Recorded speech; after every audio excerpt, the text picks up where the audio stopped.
उत्तराखंड की सरकार की वेबसाइट पर दी गई जानकारी के मुताबिक कैंची धाम या कैंची आश्रम नैनीताल अल्मोड़ा रूट पर नैनीताल से करीब 17 किलोमीटर और भवाली से करीब 9 किलोमीटर की दूरी पर स्थित है। इस मॉडर्न पिलग्रिमेज पर बाबा नीम करौली या बाबा नीम करौली महाराज का आश्रम है। हर साल 15 जून को यहाँ पर बहुत बड़े मेले का आयोजन होता है, जिसमें देश विदेश के भक्त हिस्सा लेते हैं। दरअसल इस जगह का नाम कैंची मोटर रूट के 2 खतरनाक मोड़ों की वजह से रखा गया है, जिसे कैंची मोड़ माना जाता है। वास्तव में इस जगह का कैंची से कोई लेना देना नहीं है। हम कैंची धाम आश्रम के बारे में और डिटेल में जानने की कोशिश करेंगे, पर बाद में। सबसे पहले आइए ये जान लेते हैं कि कैंची धाम आखिर बना कैसे। बताते हैं कि 1940 के आसपास एक छोटी सी घाटी के पास नीम करोली बाबा पहुंचे और सड़क किनारे बैठ गए। वहां पहाड़ी पर बैठे एक व्यक्ति को उन्होंने नाम से बुलाया कि पूर्ण, यहाँ आओ।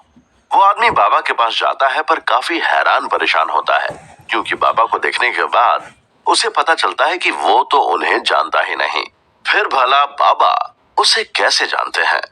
बाबा उसके मन की बात जान लेते हैं और कहते हैं कि ज्यादा परेशान मत हो और इस बात पर ध्यान मत दो कि मैं तुम्हारा नाम कैसे जानता हूँ। बाबा उस आदमी यानी पूर्ण से कहते हैं कि मैं तो तुम्हें कई जन्मों से जानता हूँ। बाबा उसे कहते हैं कि ये सब छोड़ो, अभी फिलहाल मुझे भूख लगी है, घर से खाना ले आओ। पूर्ण भागा भागा अपने घर जाता है और अपनी माँ से बताता है कि एक ऐसे बाबा मिले हैं जो ये कह रहे हैं कि मुझे वो जन्मों से जानते हैं और उन्होंने मुझसे खाना लाने के लिए कहा है, इसलिए बाबा के लिए खाना दे दो। पूर्ण चूंकि गरीब परिवार का था और घर में उस वक्त दाल रोटी ही बनी हुई थी।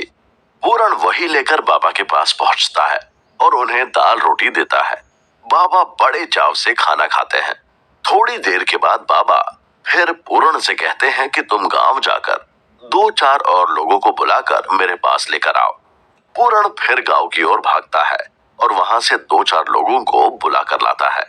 दोस्तों, जिस जगह पर बाबा बैठे थे वहां एक छोटी सी नदी बह रही थी। बाबा गांव के लोगों और पूर्ण के साथ उस नदी को पार करते हैं, पास के जंगल में पहुंच जाते हैं। वहां जाकर वो एक जगह पर रुक जाते हैं और पूर्ण और गांव के लोगों को देखकर एक पत्थर की ओर इशारा करते हैं। बाबा कहते हैं कि इस पत्थर को थोड़ा खोदो, इसके पीछे एक गुफा है। पूर्ण और उसके साथ आए लोग ये सुनकर हैरान हो जाते हैं। वो सोचते हैं कि उन लोगों का तो जन्म यहीं हुआ है, बचपन में इन्हीं पहाड़ों, जंगल और नदी के बीच खेले और बड़े हुए हैं। इसके बावजूद उन्हें नहीं पता कि यहाँ कोई गुफा है, और जो बाबा पहली बार यहाँ आए हैं वो कह रहे हैं कि यहाँ गुफा है। फिर भी बाबा की बात तो मानी ही थी, इसलिए सब खुदाई के बाद को खोदना शुरू कर देते हैं। तो सचमुच उसके पीछे एक गुफा दिखाई पड़ती है। अब पूर्ण के साथ ही सारे गांव वाले चौंक जाते हैं, क्योंकि उन्होंने तो अब तक की लाइफ वहीं गुजारी थी, पर उन्हें इस गुफा के बारे में बिल्कुल भी पता नहीं था।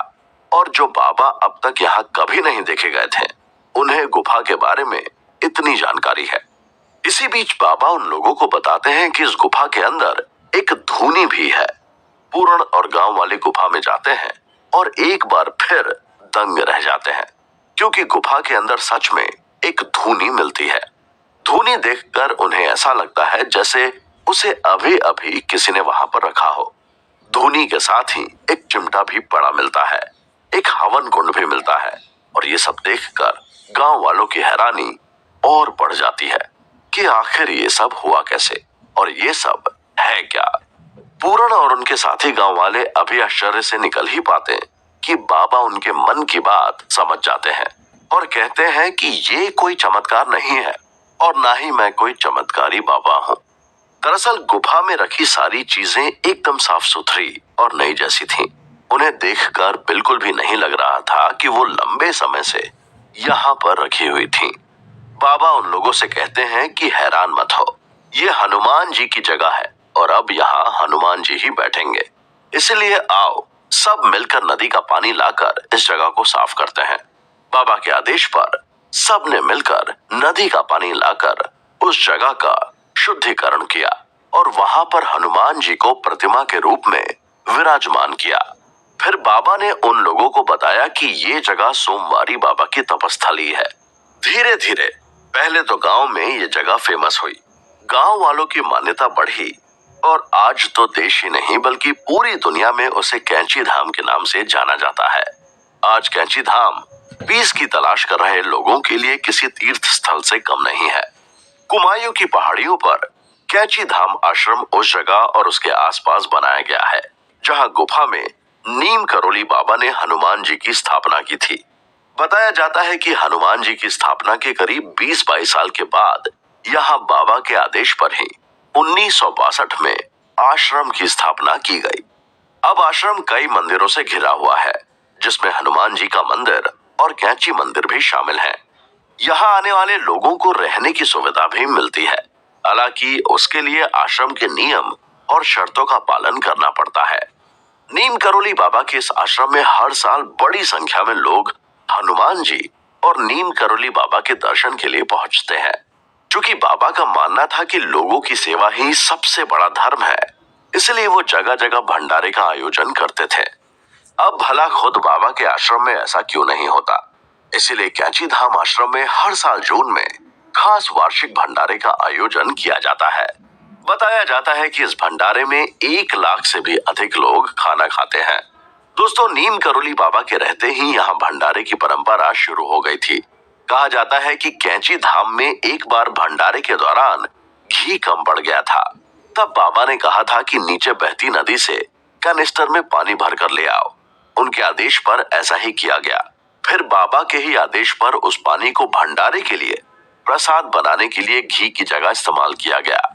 बताया जाता है कि कड़ाही में पानी डालते ही वो घी में बदल गया और भंडारे का बाकी प्रसाद उसी से तैयार किया गया। ये भी मान्यता है कि एक बार नीम करोली बाबा ने अपने भक्त के लिए गर्मी की तपती धूप से बचाने के लिए बादल की छतरी बना दी थी और उसे उसकी मंजिल तक पहुंचा दिया था। तो ये थी नीम करोली बाबा के कैंची धाम आश्रम की कहानी। अब आप इसे चमत्कार माने या कुछ और, आज दुनिया भर में बड़ी संख्या में भक्त नीम करोली बाबा की दिखाई गई राहों पर आगे चल रहे हैं और उनके विचारों को फैला भी रहे हैं। पर अभी बाकी है नीम करोली में नीम करोली बाबा द्वारा हनुमान जी की कहानी बनाने की स्टोरी भी अपने आप में अमेजिंग और एक्साइटिंग है। 1950-51 के आसपास बना ये मंदिर आज लोगों की आस्था का केंद्र बना हुआ है।